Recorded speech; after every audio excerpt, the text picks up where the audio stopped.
Good morning student. Test quiz में आपका स्वागत है। आज का लेक्चर है कक्षा 11वीं के लिए क्रमचय का तीसरा भाग। हमने पहला भाग में क्रम गुणित वगैरह का और इसके इंट्रोडक्शन का देखा था कि कैसे क्रम बनाया जाता है बिना फार्मूला के, और उसके बाद दूसरा भाग में हमने देखा था कि एक बार में एक को लेकर के कैसे क्रमचय बनाएंगे दिए गए अक्षरों का या अंकों का, और उसमें फिर अंक यदि रिपीट होते हैं, अक्षर रिपीट होते हैं तो कैसे करेंगे। आज का है कि यदि कुछ अंक या फिर कुछ हमको दिया गया है उसको कितने ही बार ले सकते हैं, कितने ही बार ले सकते हैं, इस प्रकार का क्रमचय को देखना है। सबसे स्टार्टिंग लेक्चर को यदि आप ध्यान देंगे तो इस टाइप से एक क्वेश्चन था कि 4 विद्यार्थी है, 3 पारितोषिक को कैसे हम बांटेंगे करके। 4 विद्यार्थी था और 3 पारितोषिक को कैसे बांटेंगे करके था, तो उसको मैंने पूरा डिटेल में बताया था। कंडीशन यही था कि किसी भी विद्यार्थी को कितने ही पारितोषिक दे सकते हैं। उसमें 3 अलग अलग कंडीशन था कि एक को एक मिले, और उसके बाद था कि कितने भी मिले, और एक माने किसी को भी सभी पुरस्कार ना मिले, ऐसा 3 कंडीशन था। तो उसको बिना फार्मूला के कैसे कैसे अरेंज करना है ये पूरा डिटेल मैंने बताया था। अब उसका क्या हुआ, उसका आंसर आया था कि 4 विद्यार्थी है, 4 विद्यार्थी और 3 पारितोषिक, ऐसा था। तो कितने ही ले सकता है मैं, 64 आया था आंसर उसका मैंने पूरा खंड खंड करके एक एक को पहले मैंने तीनों पारितोषिक एक एक को देते जाएंगे। तो क्या तरीका हो सकता है, 4 तरीका।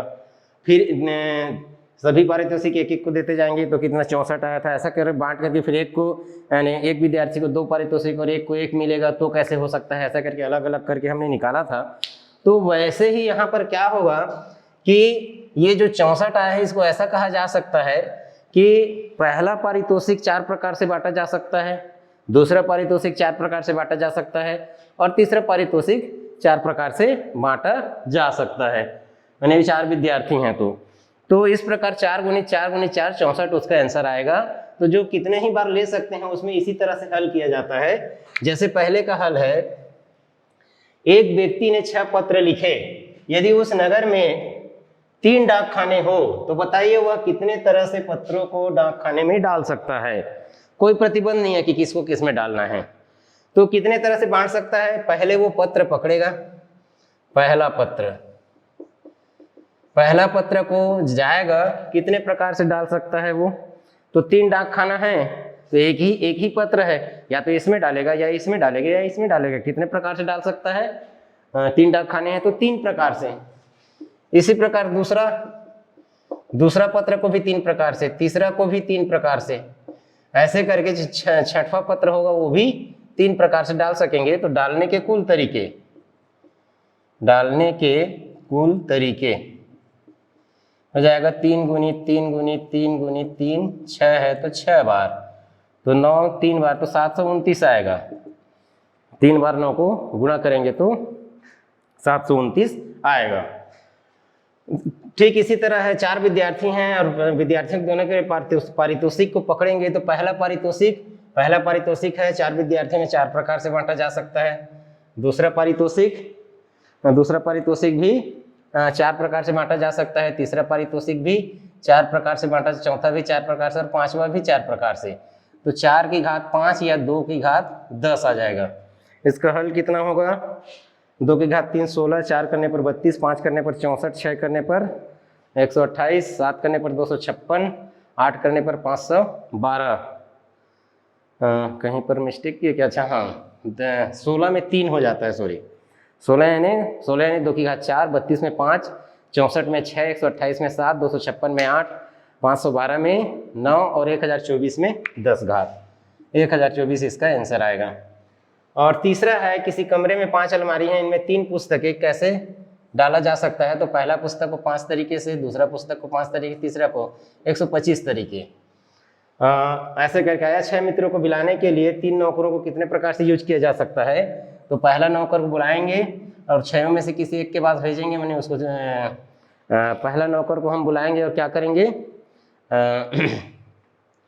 जैसे यहाँ पर जिस तरीके से पैटर्न चल रहा है, अच्छा नौकर को तो बाद में बुलाएंगे, पहले जैसे पहले मित्र दिया हुआ है तो पहले मित्र के लिए तीन प्रकार से भेजा जा सकता है, दूसरे के लिए भी 3 प्रकार से, ऐसे करके इसमें भी 3 की घात 6 आएगा, यानी 729 हो जाएगा। अब ये देखिए, ये तो सॉल्व हो रहा है, लेकिन सोचेंगे कैसे? लगभग इसमें क्लू पॉइंट है, ये क्लू पॉइंट माना जा सकता है कि मैंने बता दिया, आपने देख लिया, आंसर मिला लिया बुक के पीछे से, लेकिन हो क्या रहा है यहाँ पर, किसको किसके घात में लेना है। जैसे मैं बोला पहला पत्र को 3 प्रकार से डाला जा सकता है, तो ये भी तो बोल सकते हैं कि एक डाक खाने में 6 प्रकार से पत्र डाल सकते हैं करके, 6 में से किसी एक पत्र को डाल सकते हैं 6 प्रकार से, ऐसा भी तो कर सकते हैं। तो आंसर तो उसमें गड़बड़ हो जाएगा, आंसर क्या हो जाएगा, गड़बड़ हो जाएगा कि कौन सा सही है। तो इसके लिए थोड़ा सा क्लू बताता हूँ मैं, इसमें तो रखा कुछ नहीं है कैलकुलेशन में कि कैसे उसको करना है, कैसे करना है, सबका आंसर मैंने दिखा दिया। और उसके बाद यदि मैं चाहूँ तो मैं चुपचाप अपना लेक्चर बंद कर दूँ, लेकिन आप लोग को मैं बताना चाहूँगा कि यहाँ पर हुआ क्या है। यहाँ पर हुआ ये है कि जो भी एक्शन है जहाँ स्टार्ट करते हैं उसी का घात आएगा। जैसे पहला है, पत्र को लेकर हम डाक खाने में जाएंगे, डाक खाने में जाएंगे, तो पत्र को लेकर गए और डाक खाने गए, तो डाक खाने कितने हैं, 3 हैं, तो पहला पत्र उठाए तो 3 तरीके से डाले, दूसरा पत्र उठाए तो 3 तरीके से डाले। दूसरा में क्या है कि पारितोषिक को विद्यार्थी के पास ले जाना है, पारितोषिक है उसको विद्यार्थी को देना है, तो इसी प्रकार ये बनेगा। एक पारितोषिक है, 4 विद्यार्थी हैं, तो एक पारितोषिक पहले पकड़े और तुम विद्यार्थी के पास गए तो कितने 4 प्रकार से देंगे। पारितोषिक को उठाकर विद्यार्थी को दिया जाएगा, पत्र को लेकर के डाक खाने में डाला जाएगा। इसके आधार पे बना है ये कि जो डाक खाने की संख्या में पत्र की संख्या का घात, इसमें विद्यार्थी की संख्या में पारितोषिक का घात, ऐसा आंसर आया। तीसरा में क्या हो रहा है, कमरे में 3 अलमारी हैं, 5 अलमारी हैं, 3 पुस्तकें, तो पहले पुस्तक को पकड़ेंगे और उसको लेके अलमारी में डालेंगे। पहले पुस्तक को पकड़ना होगा, ये नहीं कि पहले अलमारी को पकड़ लिए फिर पुस्तक को ला रहे हैं। तो इसीलिए अलमारी का जो संख्या है उसके घात में इसका घात आएगा, ऐसे करके इधर वाले का। चौथा क्वेश्चन है, 6 मित्र को बुलाने के लिए 3 नौकरों को किस प्रकार से भेजा जा सकता है। तो यहाँ पर थोड़ा सा सोचने में वो हो सकता है, ये जो हम सिमिलरिटी बता रहे हैं कि कोई भी आदमी पहले मित्र के बारे में सोचेगा कि मेरा मित्र है, कुछ भी मतलब मान लीजिए राधे श्याम, उस मित्र के लिए मेरे को भेजना है, तो नौकर को बुलाएगा, ठीक है। तो किसी एक नौकर को बुलाएगा, पहले मित्र के बारे में सोचेगा फिर नौकर को बुलाएगा, इसीलिए नौकर की घात में मित्रों की संख्या आएगा 3 की घात 6। पहले अपना कोई मित्र को सोचेगा फिर नौकर को बुलाएगा कि जाओ इसको बुलाना करके। 5वां में देखिए, 2, 4, 5, 7 अंकों से कितनी संख्याएं बनाई जा सकती है यदि दोहराने का कोई बंधन ना हो।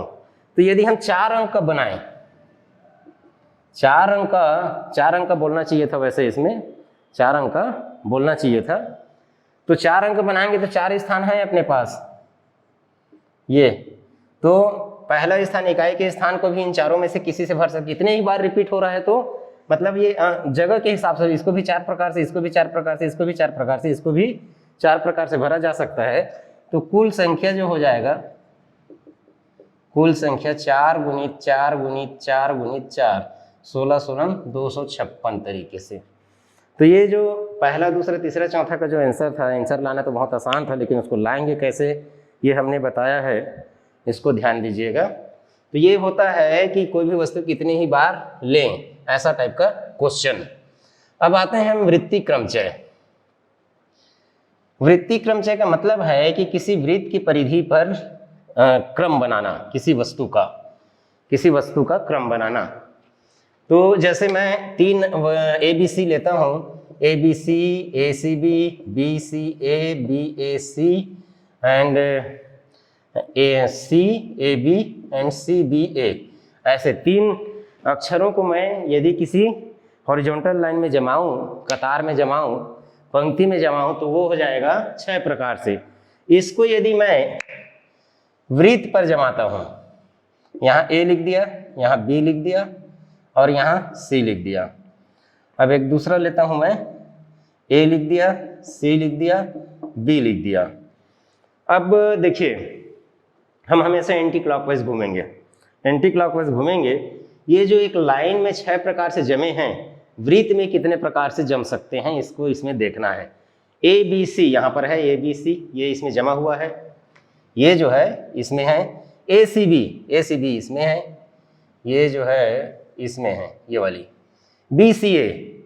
BCA इसमें है, पहले से नया बनाना नहीं पड़ेगा। BCA तो ये इसमें है। BAC ये है, देखिए इसमें है BAC इसमें है। CAB इसमें है, देख लीजिए CAB इसमें है ऐसे। और CBA इसमें है, देख लीजिए CBA, ये CBA। तो इस प्रकार से कतार में जो 6 प्रकार से जम रहा था वो वृत्त पर 2 ही प्रकार से जम गया और बाकी सब इसमें आ गया। तो एक प्रकार से कतार में जमाने पर 3 वस्तु था, तो फैक्टोरियल 3 इक्वल टू 6 प्रकार से जमा रहे थे, तो वृत्तीय क्रमचय इसका हो जाएगा factorial 3 - 1 equal to factorial 2 equal to. मतलब n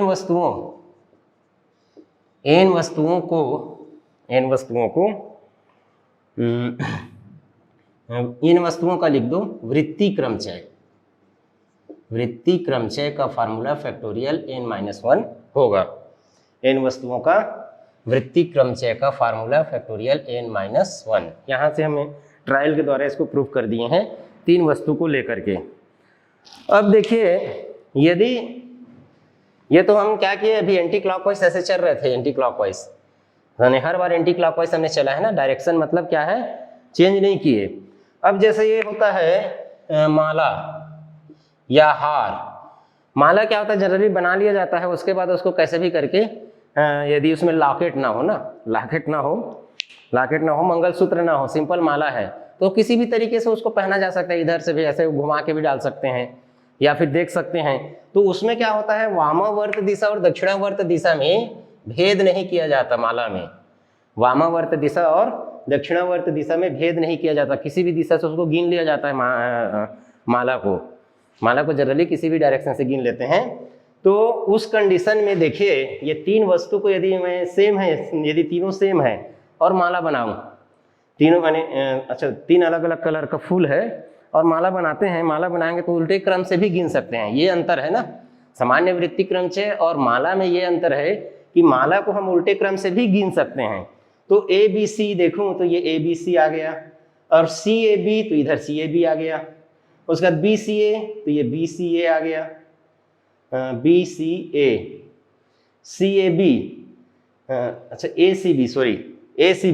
ACB देखिए ABC ऐसे करके एंटी क्लॉकवाइज हुआ, यानी एंटी क्लॉकवाइज वाम हस्त सीमा, और ACB तो इधर से गिन लिया माला। यदि इसको मैं माला एज्यूम करूं तो मैं इधर से भी गिन सकता हूं, इधर से भी गिन सकता हूं। तो ACB मतलब इधर से गिन लिया, इसमें है ACB, इसमें ना होकर के इसी में है। और BCA तो है ही पहले से इसमें BCA। BAC तो BAC एंटी क्लॉकवाइज, मैंने क्लॉकवाइज चलूंगा ऐसे, दक्षिणावर्त ऐसे, तो BAC इसमें मिल जाएगा, उसमें जाने की जरूरत नहीं है। उसके बाद CAB तो पहले से जान रहे हैं, इसमें है। CBA तो एंटी क्लॉकवाइज चलेंगे हम घड़ी की दिशा में, तो वैसे फिर से CBA करके इसी में आ जाएंगे, यानी इसकी जरूरत नहीं पड़ेगी।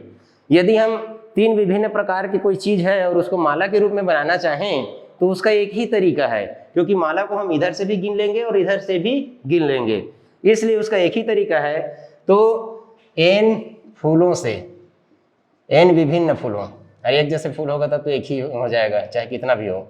n फूलों से विभिन्न भी लिख दो, बने माला की संख्या, तो ये हो जाएगा 1/2 फैक्टोरियल n-1।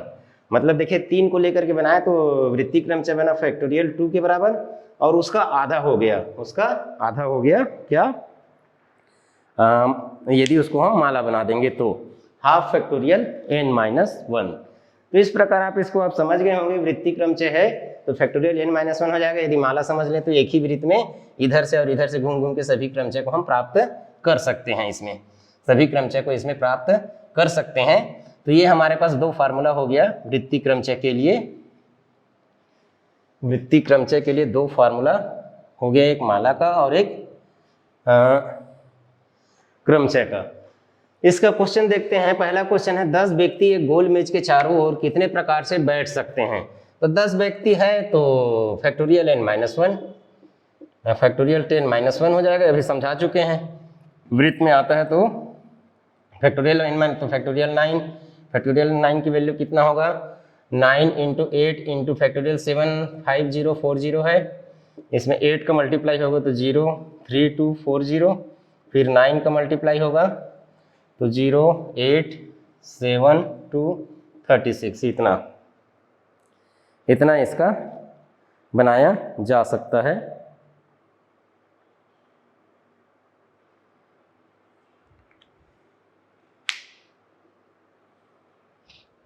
दस व्यक्ति यदि हैं तो ऐसा होगा 10 विभिन्न प्रकार के फूलों से कितनी मालाएं बना सकते हैं। 10 विभिन्न प्रकार के फूल हैं, 10 विभिन्न प्रकार के फूल हैं तो क्या हो जाएगा, विभिन्न प्रकार के फूल हैं तो आधा हो जाएगा, ये फार्मूला लगेगा हाफ फैक्टोरियल n माइनस 1 माला के लिए, तो हाफ फैक्टोरियल 9 मीन्स 36278 तो 18149 इतना आ जाएगा, इतनी मालाएं बना सकते हैं। नेक्स्ट है 6 सफ़ेद फूल और 5 लाल रंग के फूल के मोतियों से कितनी मालाएं बना सकते हैं। तो माला तो इतना ही बनेगा, लेकिन देखिए अब टोटल कितने फूल हो जाएंगे, अच्छा कुल मोती हो जाएंगे 6 + 5 = 11, और ये क्या हो गया, मोती है वो माला के रूप में है, तो ये हो जाएगा जो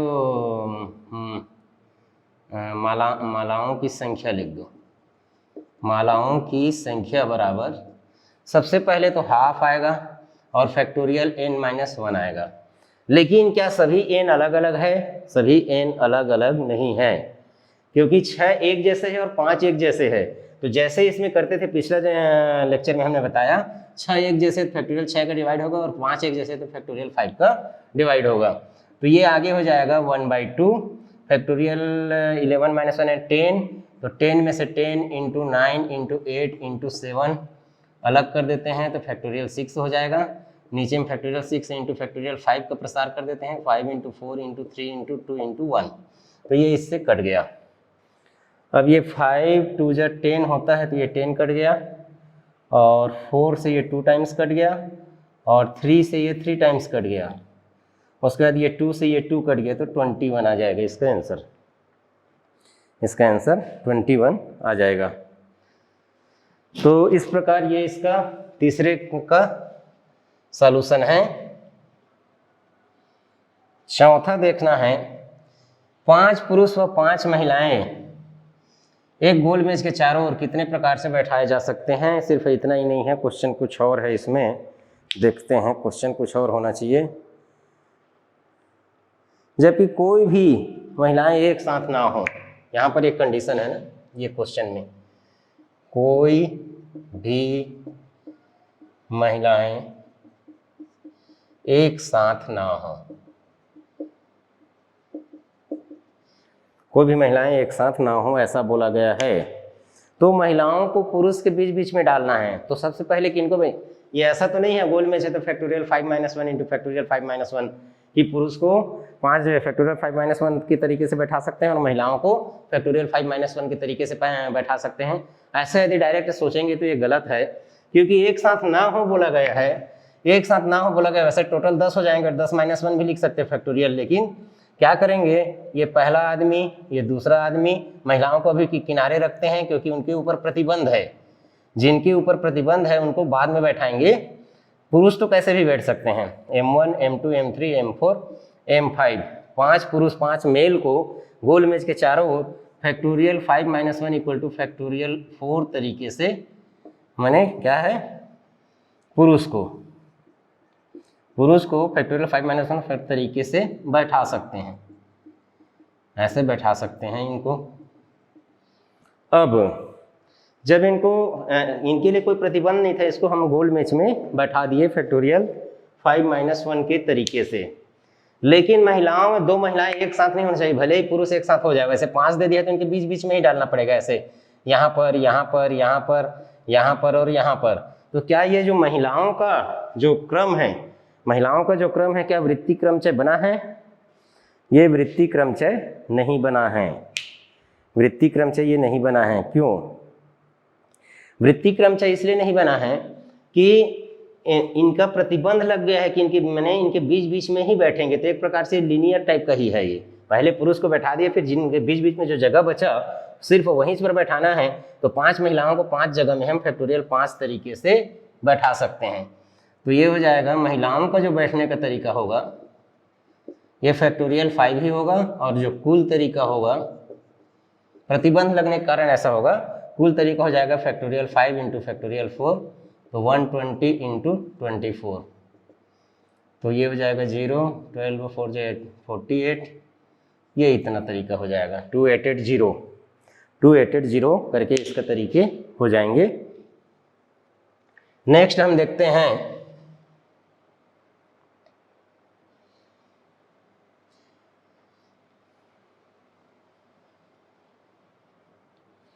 लास्ट क्वेश्चन है, एक आयोग के 11 सदस्य एक गोल मेज के चारों ओर कितने प्रकार से बैठ सकते हैं यदि सचिव और उप सचिव सदैव अध्यक्ष के पास बैठें।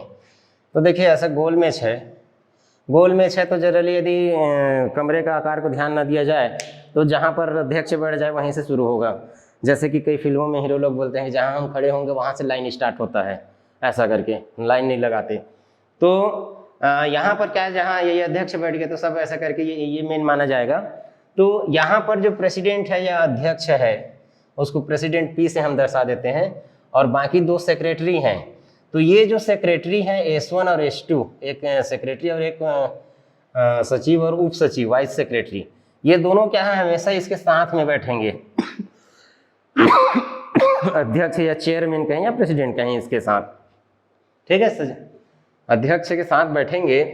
तो ये तीनों को एक साथ मान लिया जाए तो बच जाते हैं 8 बच जाते हैं, 1 2 3 4 5 6 7 8, टोटल 11 लोग हैं। ये तीनों एक साथ बैठेंगे और ये 8, तो 8 और ये तीनों को एक साथ रख दें तो 9 हो जाएंगे। तो बैठने के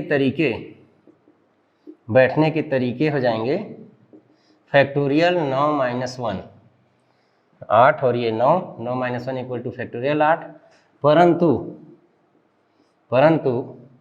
S1 व S2 ये दोनों जो सेक्रेटरी हैं ये क्या हैं, दो प्रकार